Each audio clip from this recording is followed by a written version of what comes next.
again tomorrow too. Well, yes, if you see, they have been summoned for a two-day affair in India. 4th August and 5th August is what they have been summoned. I beg your pardon, 5th and 6th August. So it's a two-day visit by the whole Meta Global Affairs team, and that is why for the first meeting you saw, they are meeting the Secretary V. Krishnan of the the Ministry of Electronics and IT.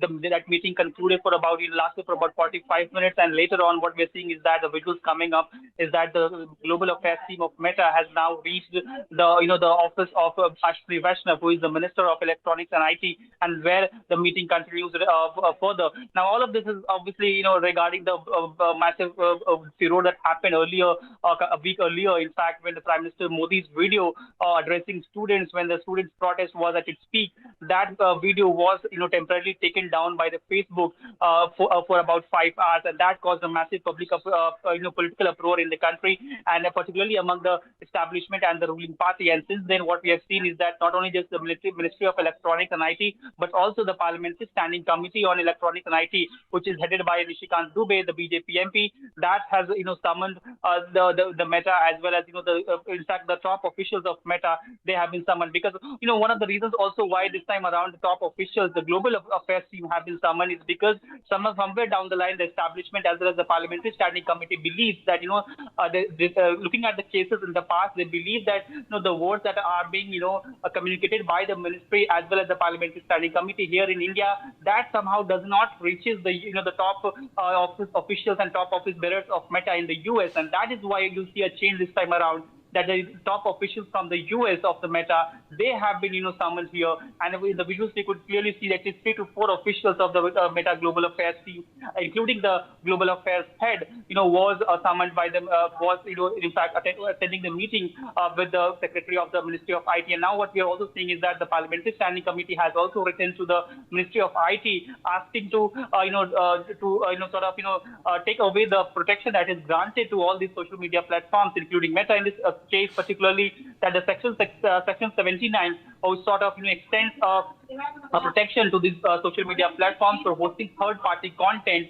That safe harbor is what something Nishikant Dubey in his statement has asked to be taken away from Meta. So that's quite a serious allegation, also a serious demand, and also asking for Meta CEO the Mark Zuckerberg for him to answer and apologize to the Prime Minister and to the country. So quite a big demand coming from Nishikant Dubey and the Parliamentary Standing Committee. Now this the reason why Nishikant Dubey has asked this, as he explained himself, is the fact that this particular activity of temporarily disabling Prime Minister Modi's video, that was not something which was a case of third-party content being hosted by the platform, but it was an act by the platform itself that brought down the content by the Prime Minister Modi, and that is something which has not gone down well with the Parliamentary Standing Committee, particularly the chief, the Nishikant Dubey, and then he has demanded for an apology from Mark Zuckerberg, the Meta CEO, and that is a big demand that has been put forward. Now it will be interesting to see how does this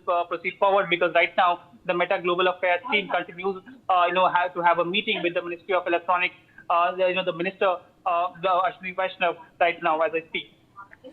All right, let me in fact also bring in Piyush Bhardwaj in at this point. He's a cyber law expert. He also joins us now. Piyush Bhardwaj, what do you make of this very sternly worded letter that the Parliamentary Panel on IT and Communications has now shot off to the Union Government, the Lok Sabha Secretariat, sending out this letter now? What do you make of what they are seeking from the IT Ministry against Meta and against other social media companies?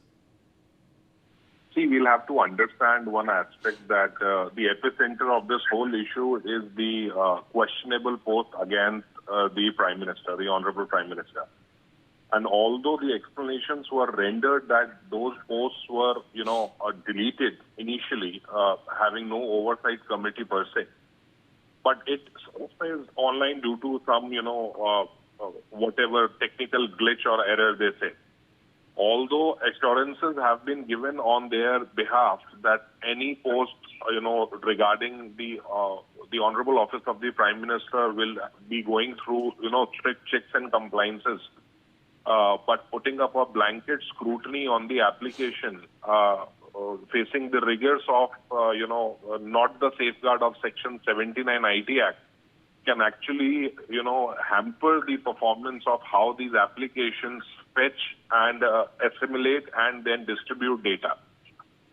Considering the IT minister, is empowered to actually seek that explanation from the heading officials, that what is the term plan and in terms that why such lapses happen. I mean, you will have to give a blueprint with regards to how these applications works per se.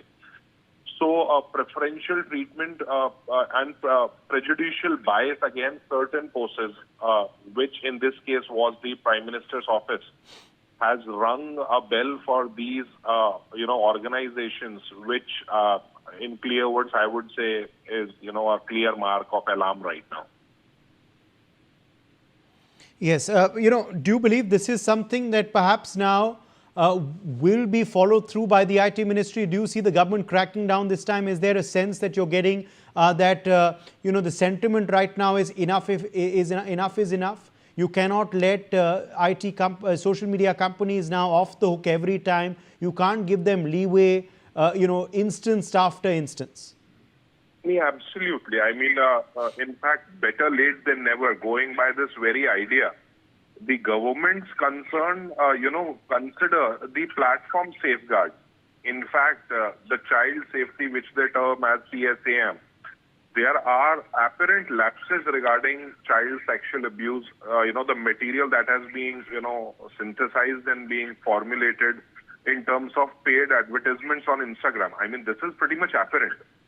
More so the synthetic content and the bias surrounding deepfakes and synthetically generated media is clearly pointing out towards an algorithm bias, affecting public order. And we are talking of public order, which actually goes in contravention to the land laws of the country. So although the Meta has responded that their AI content filter has triggered certain error algorithms by circulating such response videos or the restoration of such posts, it comes with an apology, but you can't actually, shake down the responsibility, which is actually should be an impediment and a legal deterrent of putting up a responsible digital platform. So although these implications will follow and these submissions are given by Meta, whereby now they are promising enhanced safeguards and multi-level oversight involving senior officials, specifically for the posts by the Prime Minister and other prominent figures. But I believe the bell has rung quite late, and the implications will have to be faced by these organizations. But I can tell you one thing, that it comes with a better sort of digital liability, that these applications are responsible in terms of the penal laws of India. Okay. Well, thank you very much, Piyush Bhardwaj, for joining us with your perspective on this story. Also, thanks to Atul and Rumi, who joined us earlier. On that note, let's slip into a very short break. Don't go anywhere. The news continues on the other side.